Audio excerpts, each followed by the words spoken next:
So in explaining how slice is created, first I'd like to cover how slice is not made, because there's a really pervasive myth that is constantly being spread around, and that is that you should be trying to carve the side of the ball or come around the side of the ball or angle your strings and, hit across the side of the ball.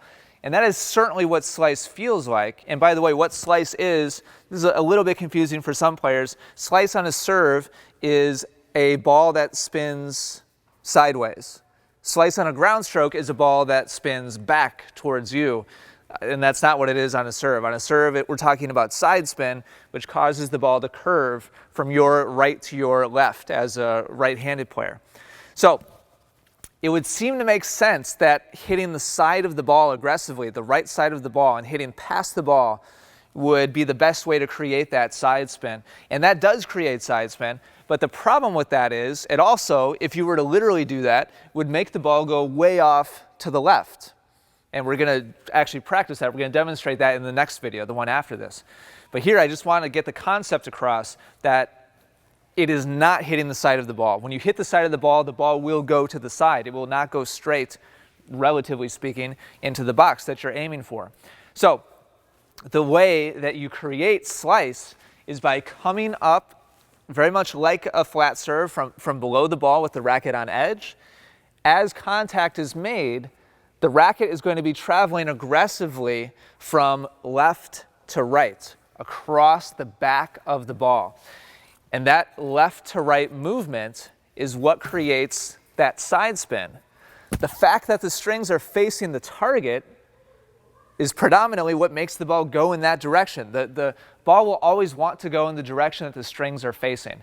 So if your strings are angled off to the left because you're trying to carve the side of the ball will go to the left. It will.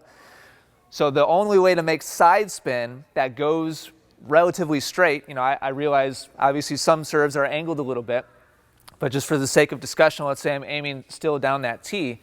My strings need to be facing that target, which means the way that we make side spin is by the racket accelerating aggressively from left to right across the back of the ball.